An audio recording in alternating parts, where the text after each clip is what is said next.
Lucas, o capítulo 10, e vamos ler a partir do versículo 25. Diz assim a palavra de Deus. Certa ocasião, um perito da lei levantou-se para pôr Jesus à prova e lhe perguntou: Mestre, o que preciso fazer para herdar a vida eterna? O que está escrito na lei? Respondeu Jesus. Como você a lê? Ele respondeu: Ame o Senhor, o seu Deus, de todo o seu coração, de toda a sua alma e de todas as suas forças e de todo o seu entendimento. E ame o seu próximo como a si mesmo. Disse Jesus: Você respondeu corretamente. Faça isso e viverá. Mas ele, querendo justificar-se, perguntou a Jesus: E quem é o meu próximo? Em resposta, disse Jesus: Um homem descia de Jerusalém para Jericó, quando caiu nas mãos de assaltantes. Estes lhe tiraram as roupas, espancaram-no e se foram, deixando-o quase morto. Aconteceu estar descendo pela mesma estrada um sacerdote. Quando viu o homem, passou pelo outro lado. E assim também o levita. Quando chegou ao lugar e o viu, passou pelo outro lado. Mas um samaritano, estando de viagem, chegou onde se encontrava o homem e, quando o viu, teve piedade dele. Aproximou-se, enfaixou-lhe as feridas, derramando nelas vinho e óleo. Depois colocou-o sobre o seu próprio animal, levou-o para uma hospedaria e cuidou dele. No dia seguinte, deu 2 denários ao hospedeiro e lhe disse: Cuide dele. Quando eu voltar, lhe pagarei todas as despesas que você tiver. Qual destes 3 você acha que foi o próximo do homem que caiu nas mãos dos assaltantes? Aquele que teve misericórdia dele, respondeu o perito da lei. Jesus lhe disse: Vá e faça o mesmo. Deus, nosso bom Pai, pedimos a Tua graça sobre nós, sobre cada um de nós. Oramos para que o Teu Espírito nos conduza a toda a verdade. Pedimos para que o Teu Espírito ilumine os nossos corações, que a Tua palavra possa penetrar o mais profundo do nosso ser e que nesta noite nós possamos ouvir a Tua voz mais uma vez. Que nessa noite as nossas vidas possam ser transformadas mais uma vez, de tal maneira que possamos mais uma vez nos aproximar daquilo que o Senhor sempre pretendeu, sermos Sua imagem e semelhança, assim como em Jesus essa imagem e semelhança se planificou. Pedimos sobre nós a Tua graça, apenas a Tua graça, porque sem a Tua graça nada somos e nada podemos fazer. E a nossa oração em nome de Jesus Cristo. Amém. Os evangelhos, Mateus, Marcos, Lucas e João, anunciam de forma muito clara, de maneira muito contundente, a chegada de um novo reino, a chegada de um novo modo de viver e de existir no mundo. Esse novo reino, esse novo modo de viver e existir, ganha a sua plenitude e concretude em Jesus Cristo. Um reino que se organiza a partir de uma lógica que desafia, por assim dizer, César e a sua política truculenta. Um modo de viver e de se organizar que desafia a religião representada pelos sacerdotes e mestres da lei, que de forma tão legalista impõe aos seus fiéis um conjunto de regras que mais sufoca do que libertam. É assim que essa boa notícia nos é anunciada. Uma boa notícia de liberdade, de libertação. Uma boa notícia a respeito de um novo reino que em Jesus ganha essa concretude. E à medida que essa boa notícia, ou a boa notícia desse reino é anunciada, é proclamada, diz os evangelhos que vai se reunindo ou se aproximando ao entorno de Jesus uma nova comunidade. Uma nova comunidade vai se aproximando à medida que acolhe, à medida que ouve a boa notícia desse reino. E uma das características dessa nova comunidade que vai se formando por meio de Jesus e através de Jesus é uma comunidade dos rejeitados e dos fracassados. Daqueles que não têm absolutamente nada para contribuir, inclusive com a sociedade.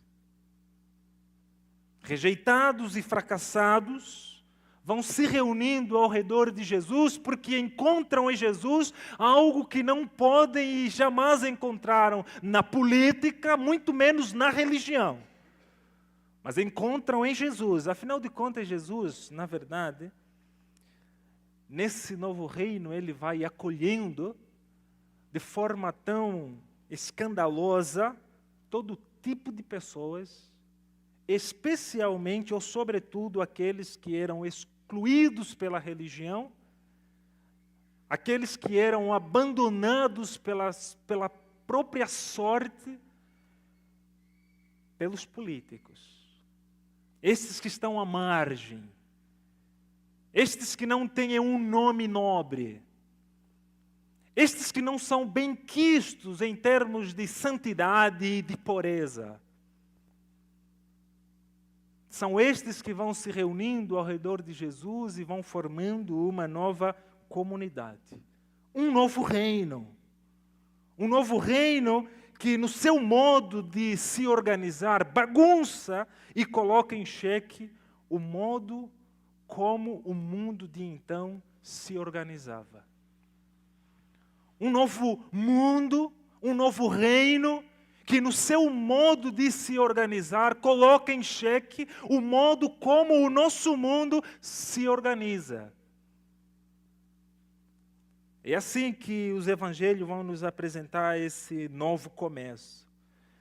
E das coisas que Jesus faz, talvez a mais desconfortável, a menos aceite, foi o fato de que Jesus ampliou a comunhão da mesa. Na mesa de Jesus tem todo tipo de pessoas.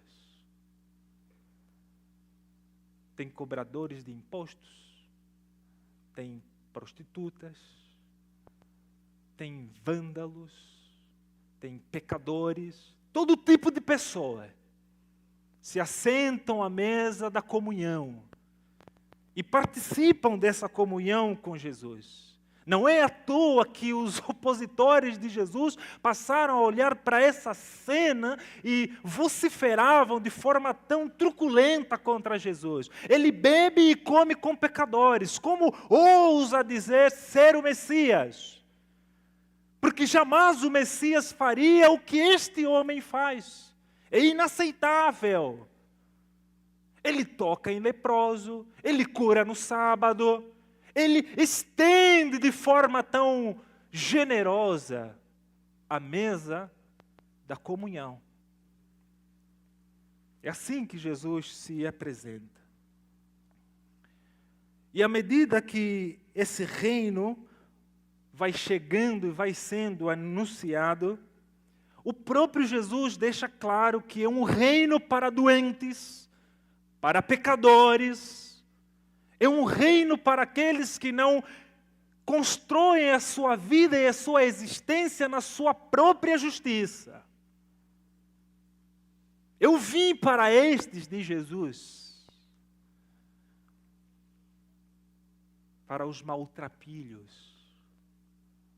para os que não têm condições de retribuir ao que está servido à mesa.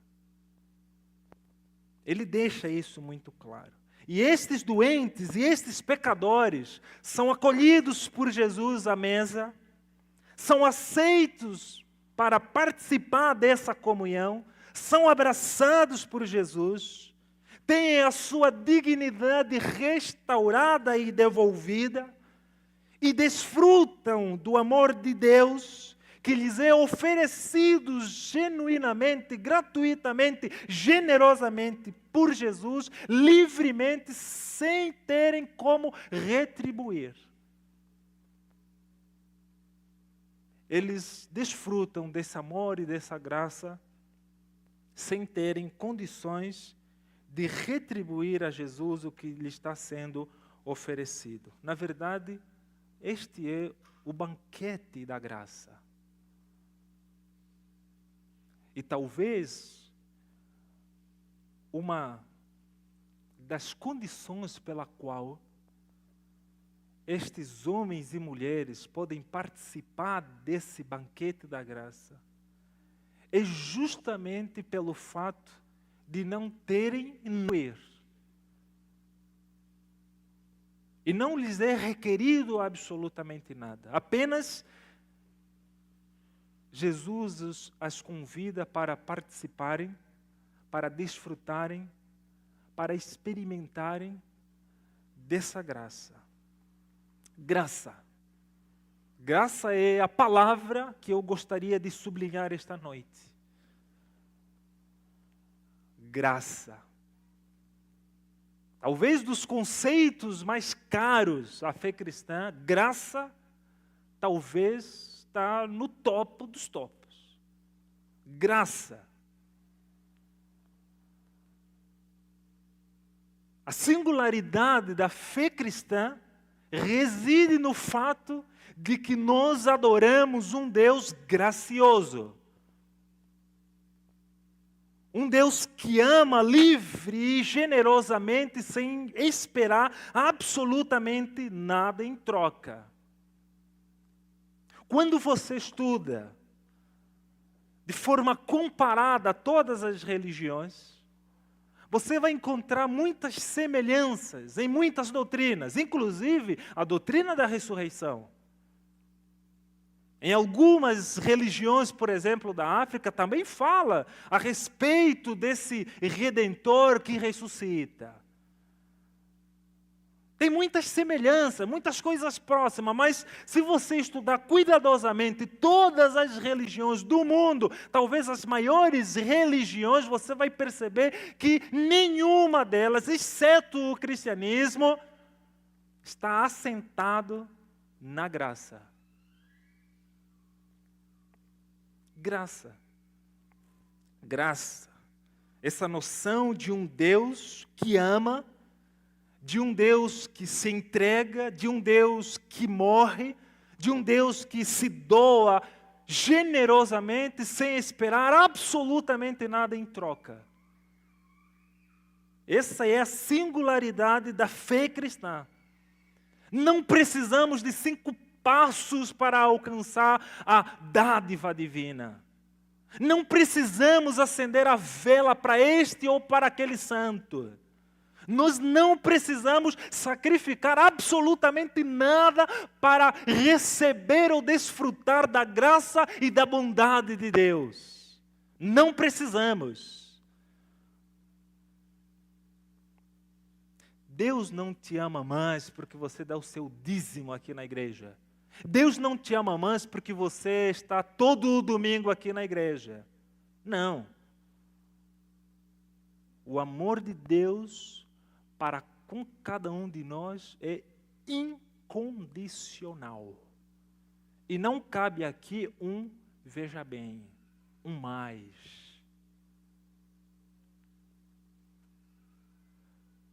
Eu poderia abrir aqui um parêntese e dizer assim, é graça, mas precisamos entender bem a graça. Porque a graça significa que você não vai fazer tudo o que acha que tem que fazer. Mas eu não vou abrir esse parênteses aqui não, porque eu acredito que nós somos maduros o suficiente de compreender como nós devemos viver a partir desse paradigma da graça. E eu só gostaria de sublinhar este fato. Este fato de que nós adoramos um Deus que ama, e ama incondicionalmente. Um Deus que se revela na pessoa de Jesus Cristo, é um Deus gracioso. E a graça é essa expressão ativa do seu amor. Se nós tivéssemos que definir Deus, seria aquele que nos ama. Aquele que te ama. Aquele que se doa inteiramente para que você fique bem, para que você tenha vida, para que você tenha uma vida digna de um ser humano criado à imagem e semelhança de Deus. A graça é essa disposição unilateral de Deus em nos amar. Não depende de mim e de Deus, depende unicamente de Deus. É uma disposição unilateral, é Deus que vem ao nosso encontro. É Deus que estende as mãos para nós. É Deus que vai ao nosso encontro o tempo todo. E não tem absolutamente nada que eu e você possamos fazer para experimentar desse amor e dessa graça. Deus ama. Deus ama e ama de forma escandalosa, inclusive. Porque Ele dá coisas boas, não apenas para os bonzinhos. Não apenas para mim e para você que estamos aqui todos os domingos louvando e adorando o seu nome. Deus dá coisas boas, inclusive àqueles que o odeiam. Afinal de contas, diz as Escrituras que o sol raia para bons e para maus. A chuva é derramada sobre bons e injustos. Na verdade, o nosso mundo é sustentado pela graça de Deus. Tudo o que existe ao nosso redor louva a graça, expressa a graça. Lembram dos pássaros que não fazem absolutamente nada, mas são alimentados todos os dias. Não trabalham, mas têm garantido o alimento de amanhã. Eu e você estamos hoje aqui, vivos, respirando, não porque somos bons, não porque temos alguma coisa maravilhosa, não porque Deus olha para nós de um modo muito especial. Nós estamos aqui vivos e respirando esse ar somente pela graça de Deus. Graça. Graça. Graça. É o apóstolo Paulo que diz que se é pela graça, já não é mais pelas obras. Se fosse, a graça deixaria de ser graça. É pela graça. Toda a mensagem de Jesus é a respeito da graça divina. Se lermos cuidadosamente as parábolas que Jesus conta, se lermos atenciosamente o modo e o jeito que Jesus se relaciona com aqueles que Ele vai ao seu encontro, tudo expressa graça. Um Deus que oferece livremente o seu amor.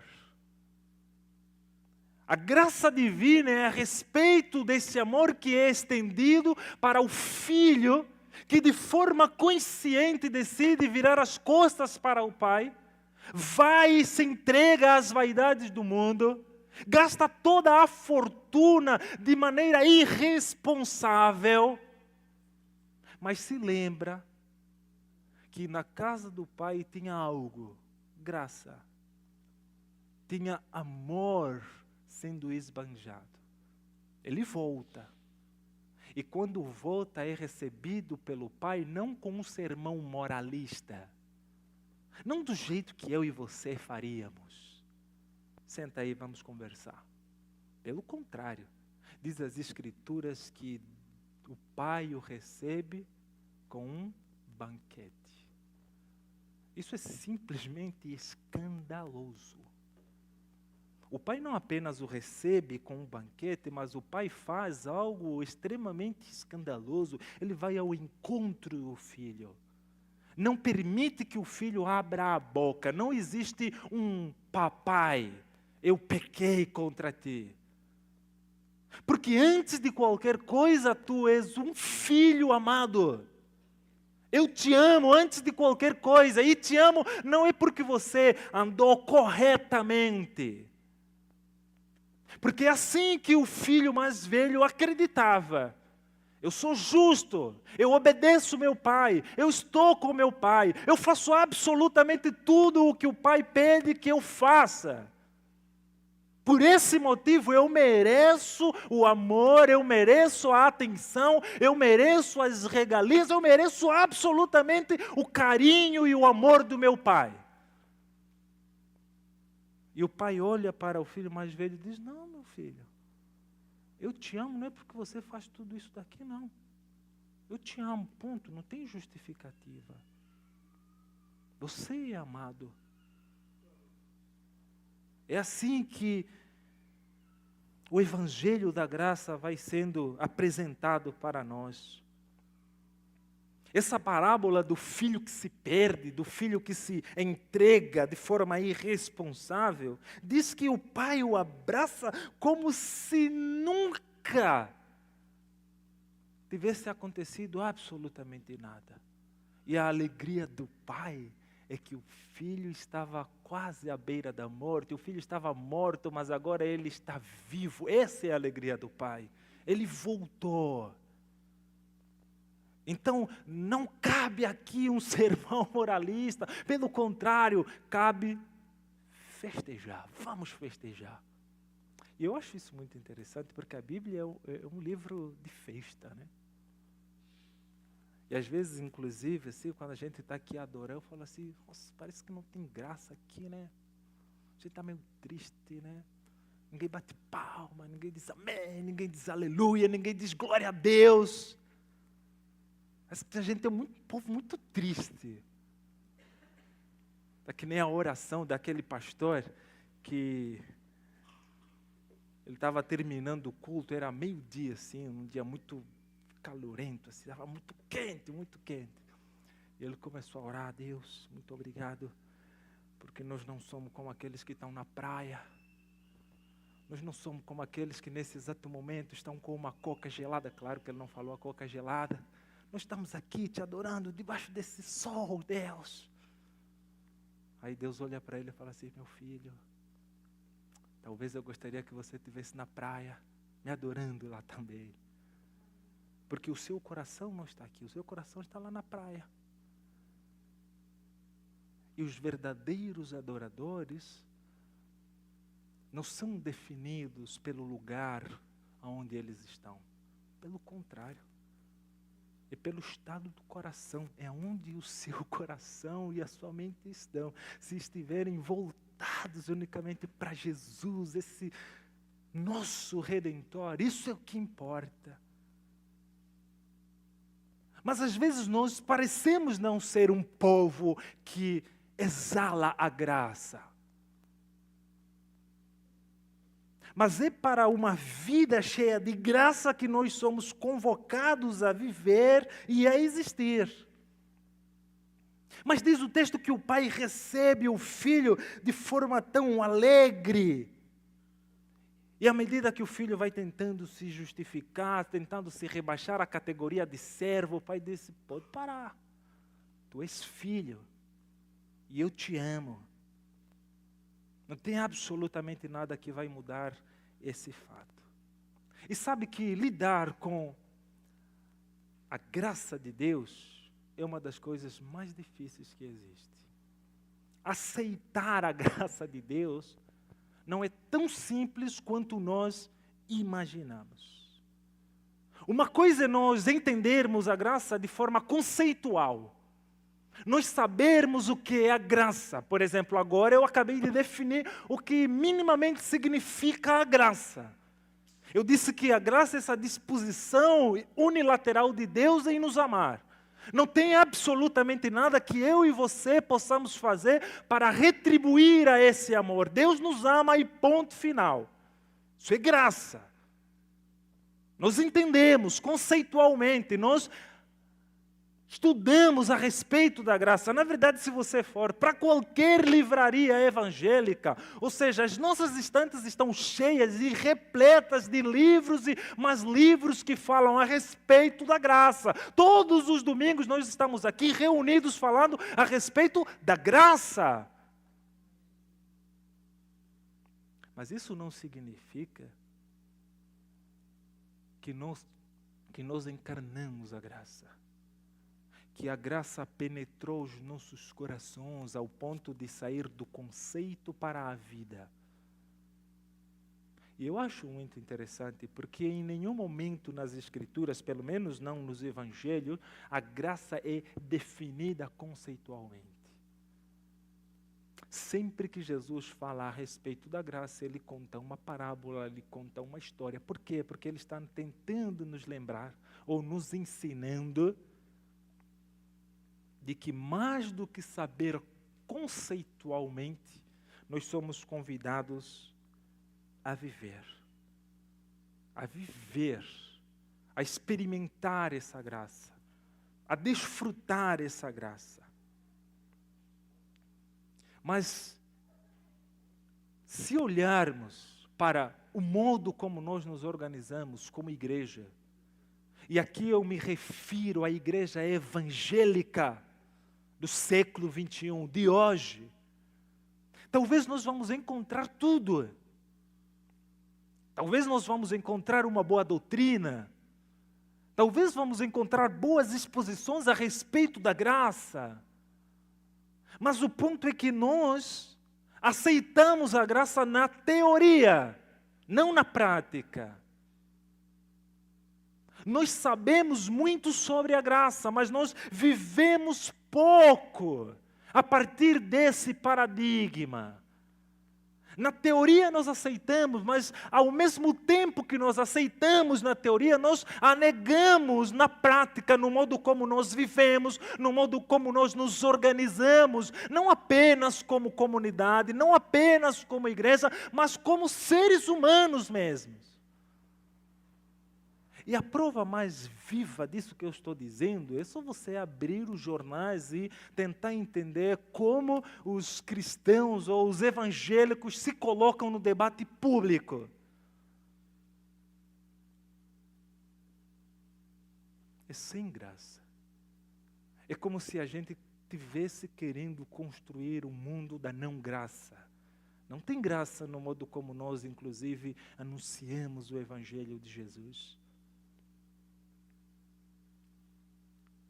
O jeito como nós nos organizamos como igreja, como comunidade, às vezes é o exato oposto do que Jesus estava fazendo com essa nova comunidade.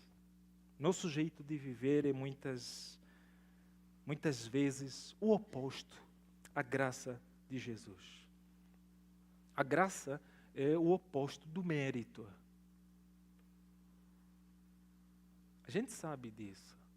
Mas você sabe que a nossa cultura, ela está encharcada, ela está saturada pela tirania do mérito.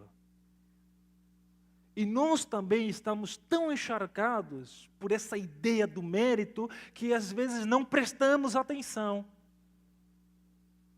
Eu mereço. Nesta vida nada é de graça. Eu mereço o carro que tenho. Eu mereço o emprego que tenho. Eu me esforcei demais para estar no lugar em que eu estou. Todas essas conquistas que eu tenho foi com muito esforço. Eu mereço.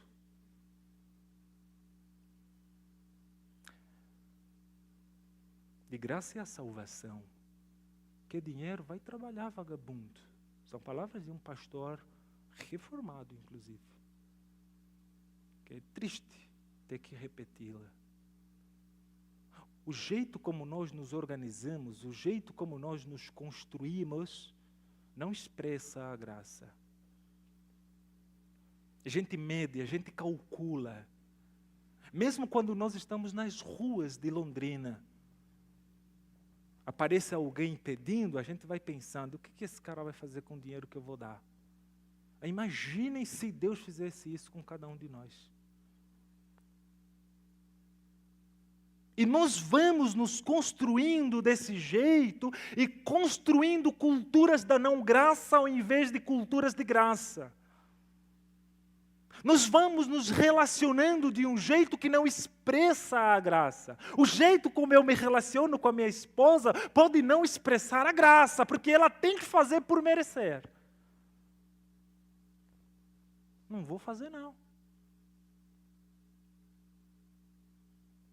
É tudo na base do mérito, da competitividade. É tudo nessa base. Agora eu fico imaginando se você olhasse para seu esposo, para seus filhos, para quem está ao seu redor, com esse olhar de Jesus. Não merece mesmo.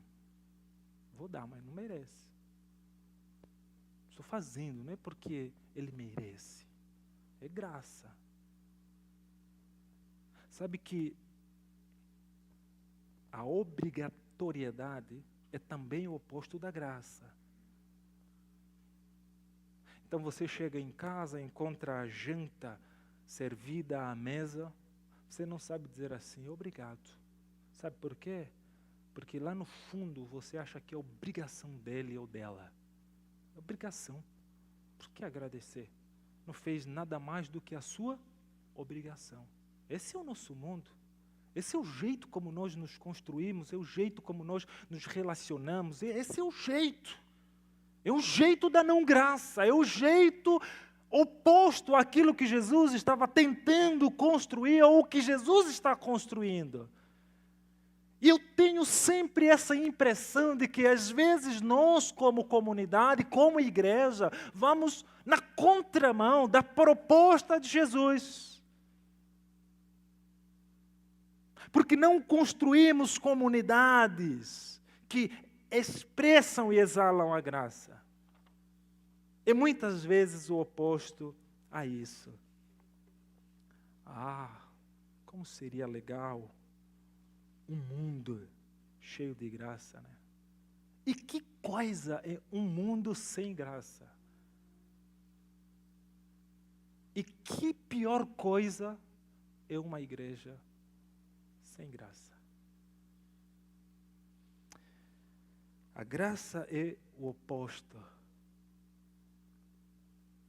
da meritocracia, mas a graça também é o oposto da religião. Porque a religião diz para você que você precisa cumprir esta regra. A religião diz que você precisa fazer este sacrifício para alcançar o favor de Deus. A religião delimita o que você deve e não deve fazer. Porque é a partir do que você faz que Deus derrama sobre a sua vida a sua bondade e a sua graça. A religião diz, é 10% do dízimo. A graça diz, não é 10%, é tudo.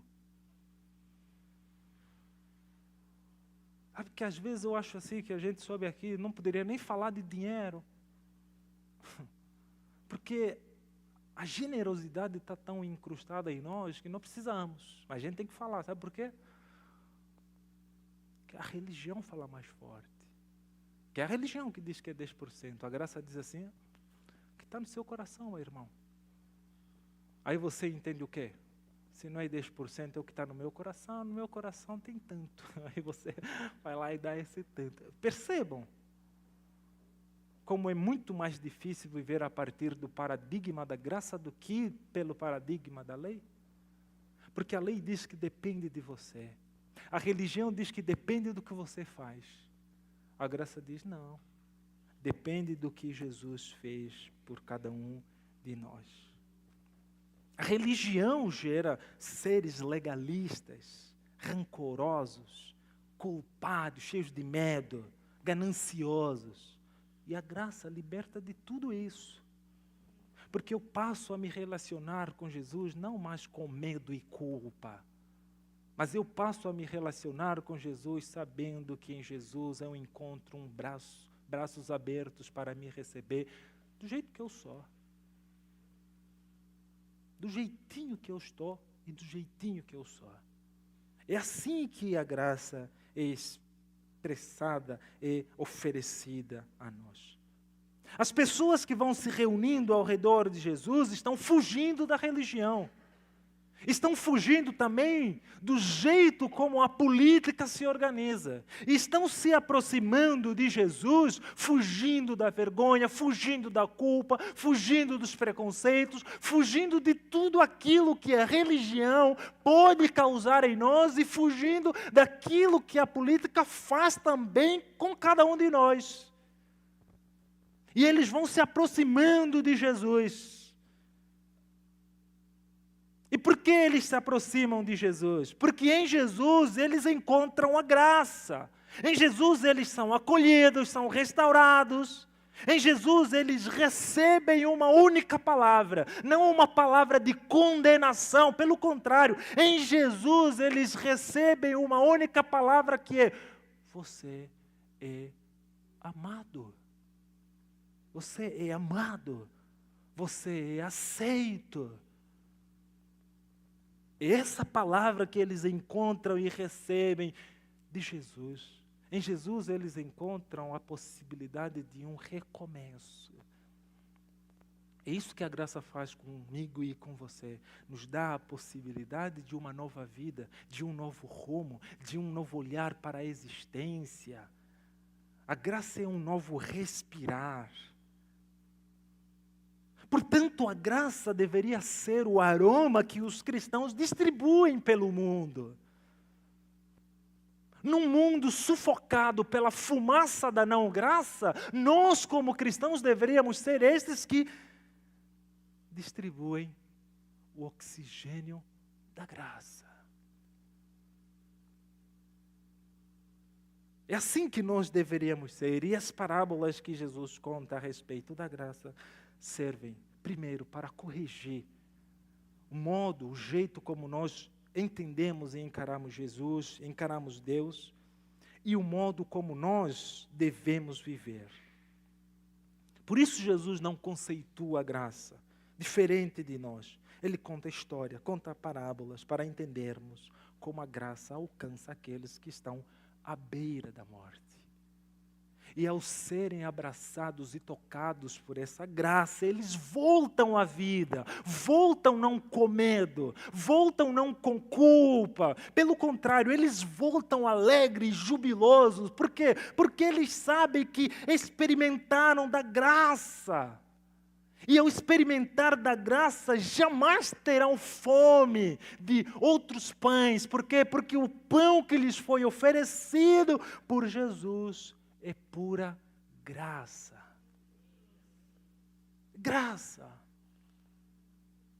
Eu olho para o nosso mundo, para tudo o que tem acontecido. A única coisa que eu digo é que seria muito legal que nós, como discípulos de Jesus, fôssemos conhecidos e reconhecidos como a comunidade da graça. A parábola que eu li no começo, uma das parábolas mais lindas, por inúmeros motivos. Tem outras parábolas que falam a respeito da graça. Mas nessa parábola em específico,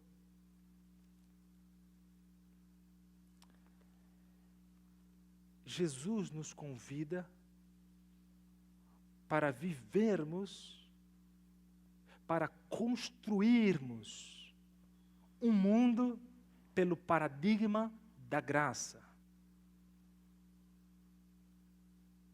Num mundo de caídos, num mundo de sofridos, num mundo de seres humanos dilacerados, humilhados, achicalhados, o convite de Jesus é para que nós possamos construir uma cultura, possamos nutrir relações que se fundamentam no paradigma da graça. E é justamente isso que está acontecendo aqui.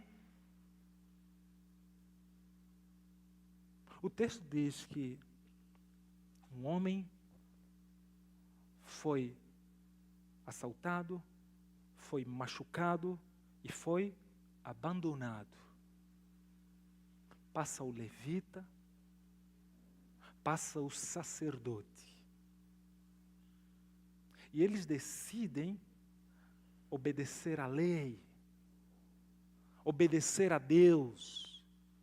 Eles passam longe, não apenas porque estão com medo de também serem assaltados. Pelo contrário, eles estão com medo de serem contaminados por aquele homem que está ali caído.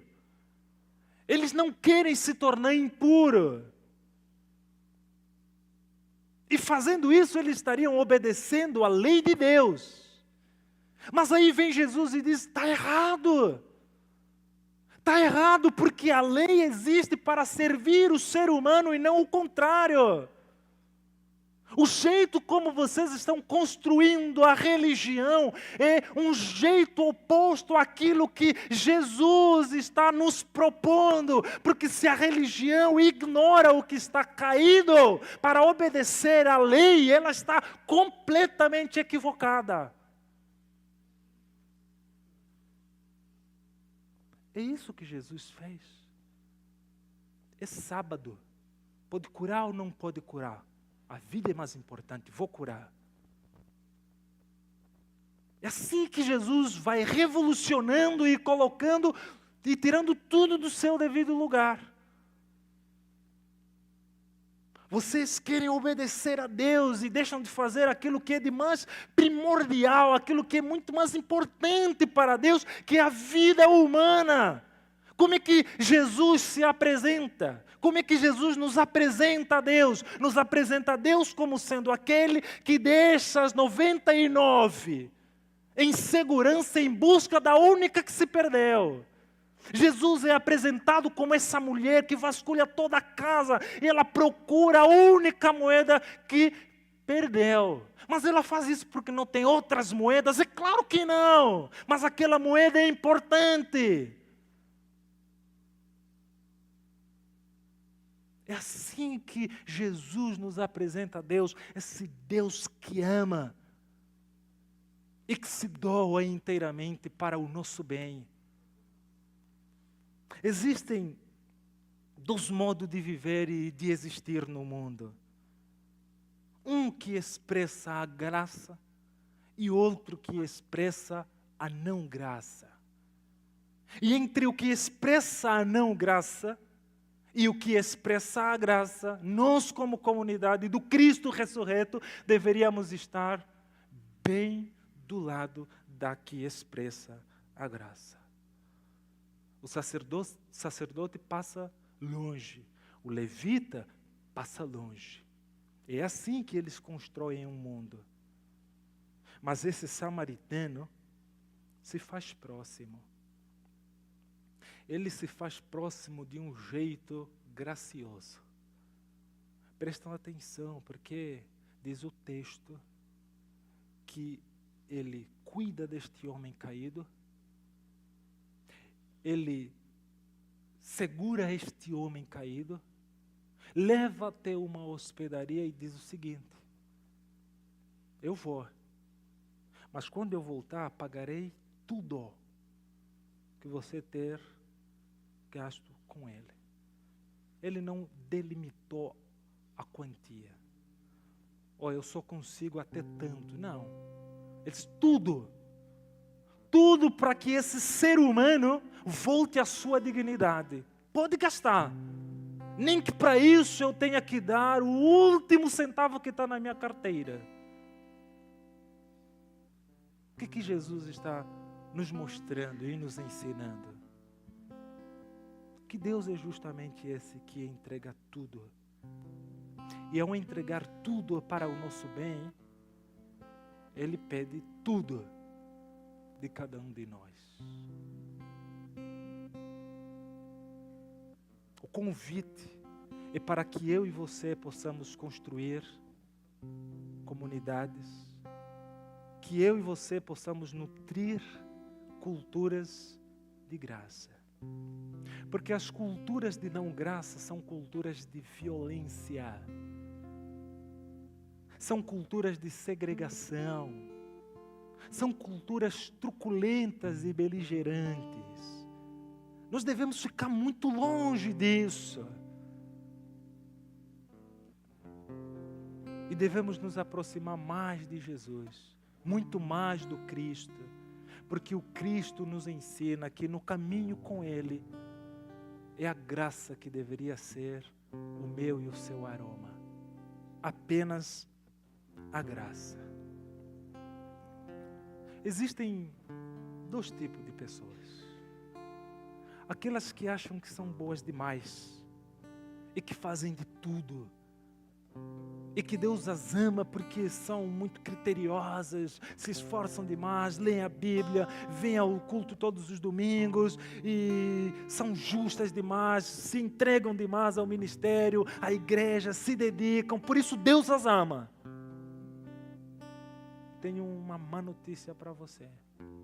Você está equivocado. Deus te ama não pelo que você faz.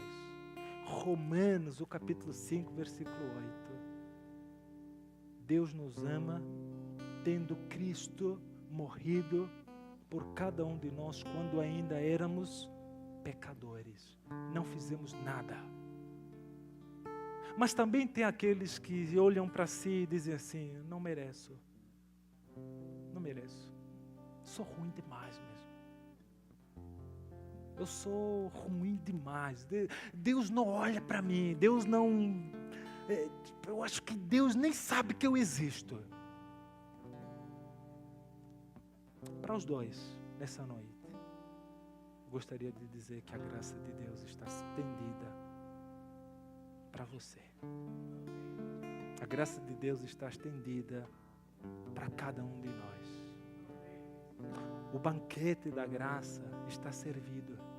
Deus ampliou a comunhão da mesa e nos convida para participar. Não existe outra saída, outro caminho, outra possibilidade. Apenas se sentando à comunhão da mesa é que nós podemos desfrutar da graça. E a minha oração é que a nossa comunidade exale o aroma da graça. Que quando falarem da nossa comunidade, da nossa igreja, possam dizer assim: aqueles que são muito graciosos, aqueles que são muito respeitosos, que são muito generosos. Sim, essa é a minha oração. No mundo como o nosso da não graça, nada espero senão que a nossa comunidade seja uma comunidade da graça. Quero lhe convidar a se colocar em pé, vamos orar juntos.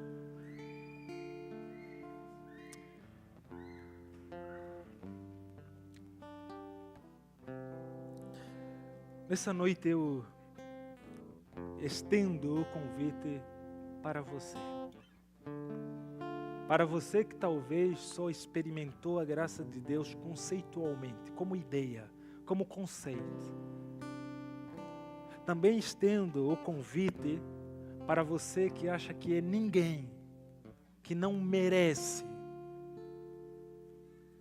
Mas também estendo o convite para você que acha que merece. Para todos nós, uma única palavra é dirigida: somos amados. Há lugar na mesa, a graça é estendida para nós.